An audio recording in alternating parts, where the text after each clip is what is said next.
Hey, this is Scott from Osaka Ben 10 channel today, again with the Rock Band 3 controller keyboard. Excuse me.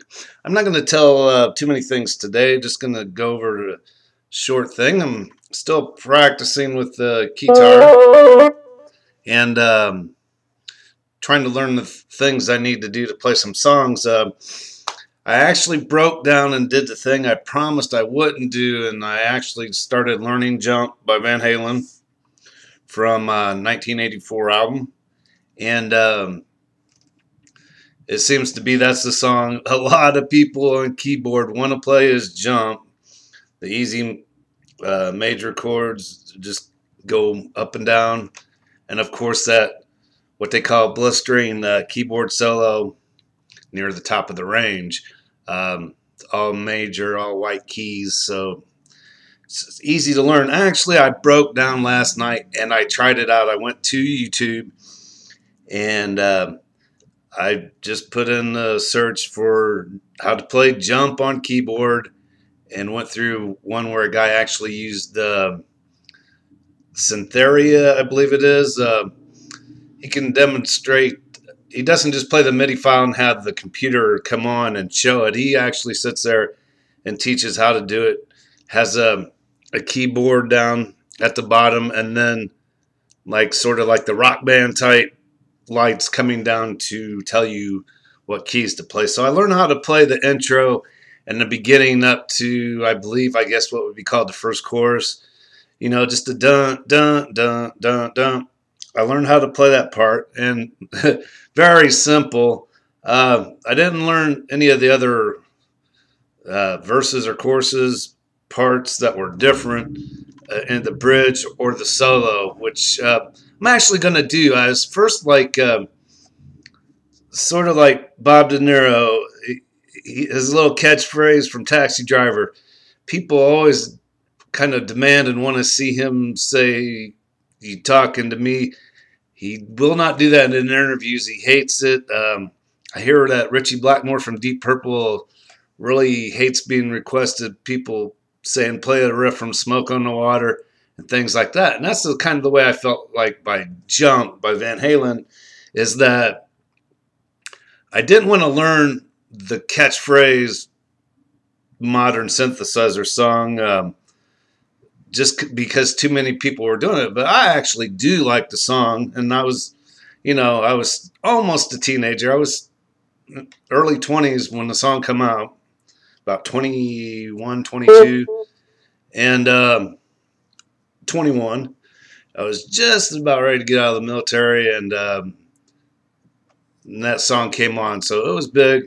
And it seemed like it would be like the cheesy throwback, and I didn't want to do it. But last night I did it, and it was like, it's like I said, kind of easy, and it was kind of fun to do. So I might learn how to play the whole song and maybe one day put a cover up. I just want to thank all those people out there that make the VSTs. There's a couple of professional people, big names I won't say because of copyrights and that they put out there for demos, and it would really make it a lot better if you guys put your free 15-day demos and 15-minute at a time demos. If you actually made the voices work for all your sounds, because there's one VST right now that it's I'll just say it's well, I don't want to say the brand name or what it's emulating, but there's two really good classic synths on here that I wouldn't mind paying money for their VST if they worked 100%. And with these demos, you're not sure if they're going to. So anyway, I just wanted to let you know where I was with that. For a second, I wanted to talk about the other keyboard that I had. Excuse me for getting up. I just wanted to let everybody know, if they're ever thinking about going the cheapest on the cheap, kind of be careful. This was actually endorsed by that guy from Maroon 5, Adam Levine. I'm not too into regular pop music.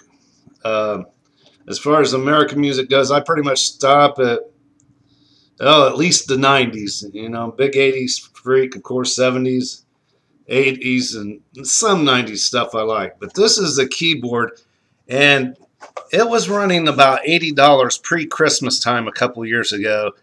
And then I found it for like $39.99, and I thought, wow, well, it's MIDI. And I was just starting to see stuff online about how to use MIDI controllers and VSTs, and I thought, well, $40, that's a lot cheaper than $100 for the piece of plastic, real thin piece of plastic controllers that they have budget at Guitar Center or any of your favorite music stores. I got this, and it stayed in storage for a while. Then when I finally got some time and some privacy to study it a little bit more in depth by being able to pull out the headphone jack and be able to play a little bit, bang on the keyboards, it worked good. Then all of a sudden one day I just went to turn it on to play a couple of notes, and I pushed the power button and the light came on. I could hear like what sounded like a typical speaker noise of the crack of a speaker noise, and just like now, nothing. And then I tried plugging it in, figuring, well, if I can't use these speakers here, I'll use it on my USB for my VSTs. And it won't read the, excuse me, it won't read the USB signal coming out of here. So it's pretty much, well, a $40 paperweight. Now, I could talk on and on and on about it. Basically, it was kind of good, but its general features, the keys, I'm sure you can't tell here. You see how those keys are going. See how hard and spongy looking that is to press down like chords and even single notes. It's almost like one of those old Air Machine organs. The key action is really stiff. It has a lot of really interesting rock and offbeat type of genres on here. And the thing is, you had to learn how to do it because there's no little screen saying what voice you have it on, what rhythm you have it on. You have to guess. You have to pretty much kind of like turn it on and know and count up, okay, this is rhythm 6. It's this kind of rhythm. And even then, you're not for sure. Just by sound, you think, oh, that sounds good. Okay, we're getting close to time to go. The other thing was it's black, and I hate the people that make the black stuff, and then they make all the stuff you have to read unreadable.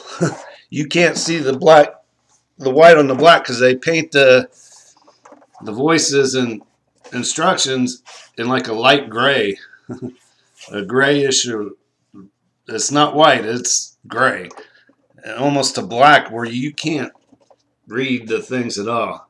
This would be interesting. I'm going to keep it as long as if I can find a new friend that's in the music store industry and see if they can look and say, well, there's just a missing wire connection or something, but if it's going to cost money, it's not even going to Goodwill because it won't do anyone any goodwill.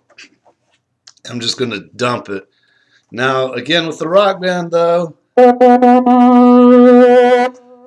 it works, and it works really good. And it's just the fact of there's been a lot of times where I thought, oh, no, this is not working, and that's not working. A lot of the VSTs that I have, well, some, they're standalone, and when you put them on, it automatically throws it back to default of having no USB. It's just a matter of going up to the devices and clicking the USB, which I have is one of these Uno cords that I got from the music store. I was kind of mad at the fact that I bought one of these and I had to buy a USB adapter cord. But it's no problems now that I know how to do it. And like I'm saying again, some of those you have to do. I also got the program that you have to use it sort of like a source for your VSTs that come in DLL, what's called DLL files. If you upload something that's zip, for sure it's going to be just a DLL file. So I put those into my VST plugin folders for Cantabile Lite to be able to pick up on. They read the VST plugin folders out of your Windows or whatever system that you have, and then it'll play on that machine. I have just a few like things to do, so I'll talk to you later.